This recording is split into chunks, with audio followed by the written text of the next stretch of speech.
대한민국은 뭘로 먹고 사는 나라라는 수출. 그렇습니다. 수출이 답인 시절로 변화해 나가는 거죠. 그게 해운업의 본격적인 발전은 언제냐라고 한다면 5.16 군사정변 이후에 제1차 경제개발 계획이 시작되면서부터라고 말할 수 있을 것 같습니다.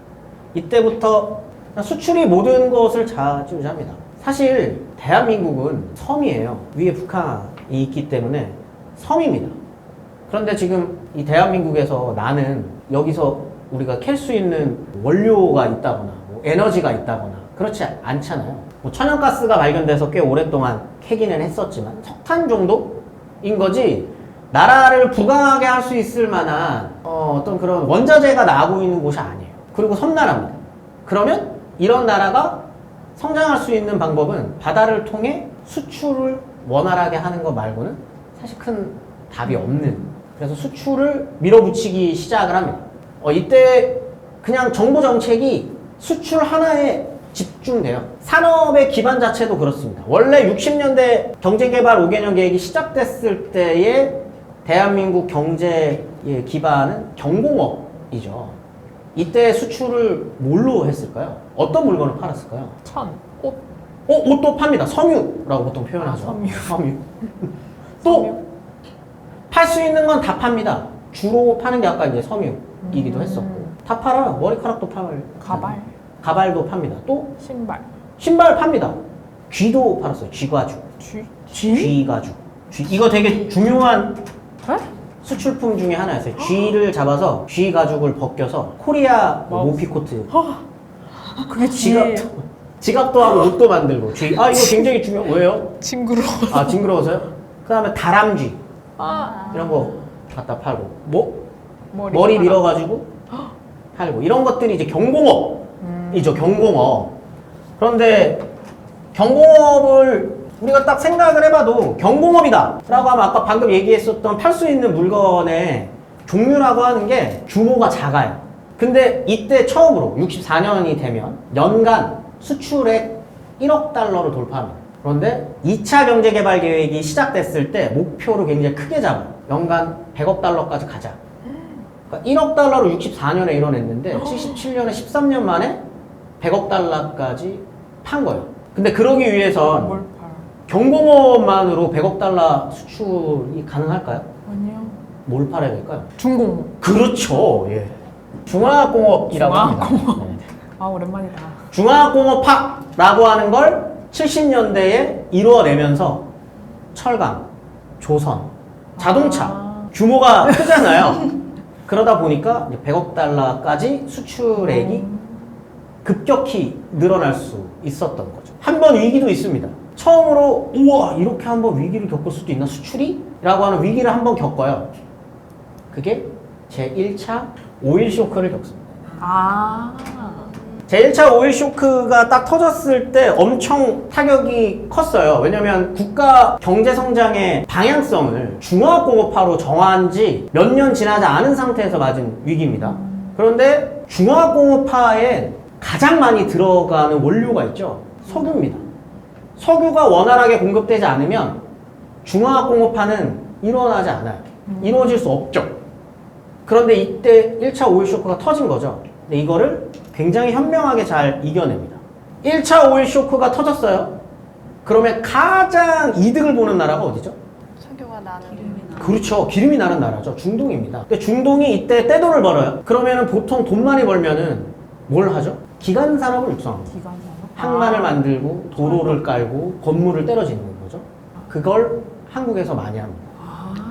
그때 중동으로 많이들 넘어가는 게 이제 1차 오일 쇼크를 이겨내는 과정에서 한국의 노동자들이 특히 현대건설, 뭐 대림건설 이런 여러 건설사들이 중동으로 가면서 이 위기를 처음으로 이겨내게 되는 거죠. 그렇게 72년부터 중화학공업 육성 정책이 성공적으로 안착이 되기는 합니다. 뭐 공업단지가 대량으로 만들어지기도 하고, 물론 울산, 포항 같은 경우는 60년대부터 만들긴 했지만 그다음에 만들어지는 게 이제 창원이나 남해안을 중심으로 공업단지들이 형성이 되게 되고 해운 산업이 굉장히 큰 발전을 이루게 됩니다. 70년대가 되면 중동으로도 가야 되고 동남아로도 가야 되고 유럽으로도 가야 되고 왜? 팔 게 많아지니까요. 자동차도 팔고 배도 팔고 뭐도 팔고 팔아야 되니까 해운 산업이 굉장히 크게 융성을 하게 되는데 제 1차 오일 쇼크와는 비교도 안 될 정도의 큰 위기가 지금까지 3차례가 있었습니다. 첫 번째는 2차 석유 파동이에요. 제 2차 오일 쇼크입니다. 오일 쇼크. 네, 2차 오일 쇼크가 딱 이제 막 해운업이 와 진짜 우리나라도 이렇게까지 100억 불이나 팔고 연간 100억 불이나 팔고 와 우리나라도 이제 중진국 정도는 올라가려나 했을 때 이 제 2차 석유 파동이 터지면서 이게 지금 뒤에 있는 사진이 기름 받으러 가는 사진이거든요. 이때 그냥 고속도로에서 버스가 섰어요. 기름이 없어서. 대한민국 정부 수립 이후로 처음으로 마이너스 성장을 하게 됩니다. 그게 충격이 어마어마하겠죠. 그런데 문제는 이 위기를 인식하지 못하죠. 원래 성장을 하고 있을 때는 우리가 언제 망할 거다라는 생각하면서 성장하지는 않잖아요. 우리가 언제든지 망할 수 있어. 이런 생각을 하면서 발전하지는 않습니다. 해운업도 그렇게 발전합니다. 그러다 보니까 이 해운업체가 몸집을 과도하게 키웠었던 거죠. 이게 해운회사 숫자도 굉장히 많은 숫자로 늘어나게 되고 하나의 해운업체들도 물량을 어떻게든 빨리 확보로 수출이 답이라고 하니 물량을 더 많이 확보해야 되니까 은행에서 돈을 엄청나게 많이 빌리었던 거죠. 그런데 기름값이 뛰게 되면 다 연쇄잖아요. 금리도 올라가고 인플레이션 오고 그러다 보니까 이 해운회사들이 이 오일 쇼크에서 직격탄을 맞게 됩니다. 그러다 보면은 국내 해운업체들 간의 경쟁이 치열해요. 82년 기준으로 1,000억이 넘는 적자를 기록을 하고요. 선박을 늘리기 위해서 굉장히 많은 빚을 졌는데 상환이 안 되는 거죠. 그러다 보니까 당연히 선사들이 도산을 하게 됩니다. 이 악순환이 계속적으로 반복이 되는 거죠. 선사가 도산을 했어요. 그럼 돈을 빌려줬던 은행들도 망하죠. 도산합니다. 이게 계속적으로 반복이 되면서 80년대 초반까지 위기가 끝도 없이 반복이 되게 됩니다. 근데 이걸 어떻게든 정리를 해야 되지 않겠어요? 그래서 정리를 한번 합니다. 그래서 60개가 넘었었던 선사가 원양항로 8개 그룹으로 정리를 한번 싹 하고요. 동남아, 한일, 특수선 이렇게 그룹별로 분담하는 항로를 정리를 하게 되고 업체도 정리를 한번 하는 거죠. 그런데 84년서부터 굉장히 큰 기회를 맞습니다. 대한민국의 경제성장사에서 가장 중요한 분기점이 1984년입니다. 해운업도 마찬가지겠죠. 이때 이 한국이 보통 박정희 정권 시기에 경제성장률이 굉장히 높았다라고 알려져 있는데 어떻게 보면 박정희 정부 시기가 우상향이라고 한다면 이 84년 이후로는 이 그래프가 꺾여요. 이렇게 성장해요. 보통 84년 이후의 성장을 상징하는 3가지의 이야기를 많이 하거든요. 가격이 낮아진 3가지. 그래서 삼저호황이라고 혹시 들어보셨나요? 들어봤어요. 근데 뭐가 삼전지 몰라요. 그걸 물어보려고 그랬는데 물어본다고 먼저 대답을 해주면 기름.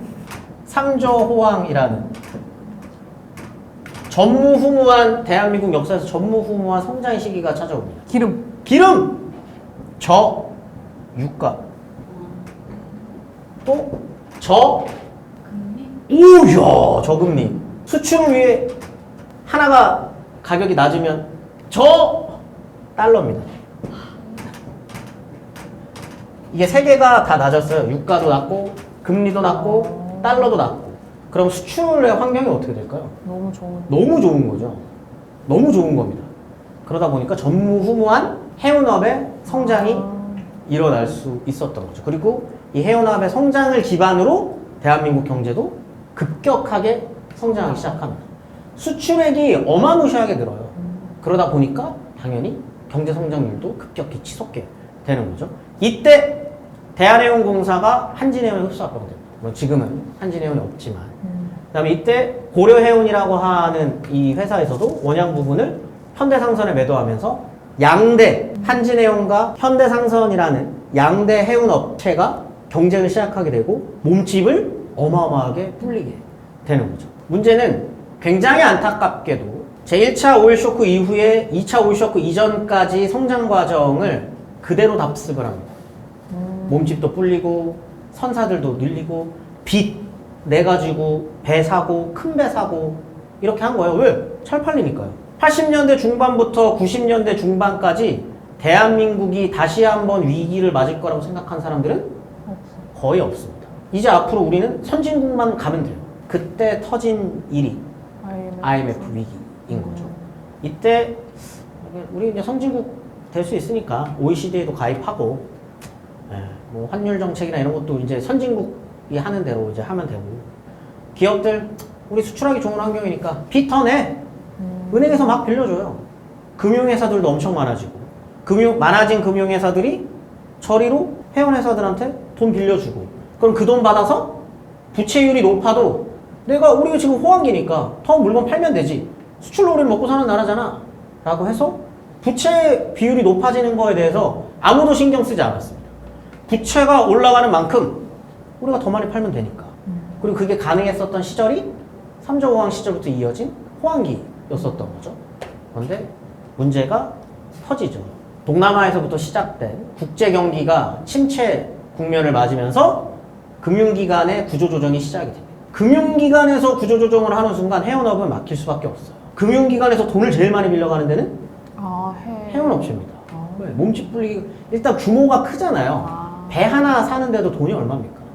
굉장히 큰 돈을 빌려야만 굴러갈 수 있는 회사이기 때문에 수출이 잘 되고 나라 경제가 먹고 살만 할 때는 큰 돈을 빌려도 상관없어요. 그런데 이렇게 금융의 위기가 닥치면 직방으로 위기를 맞는 곳은 해운업계인 거죠.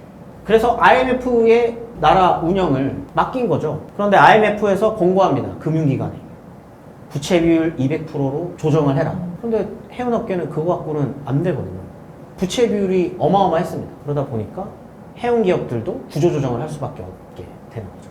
현대상선이 주요 자산들을 매각을 하게 되고요. 한진해운도 부채 비율을 이제 200% 이하로 맞춰야 됐기 때문에 선박을 매각하면서 그거를 채울 수밖에 없습니다.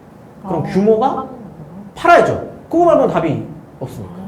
그러다 보니까 규모가 점점 쪼그러들거나 아니면 이것마저도 해결이 안 되는 회사들은 도산합니다. 2차 오일 쇼크 때랑 똑같은 일이 또 이렇게 벌어졌었던 거죠.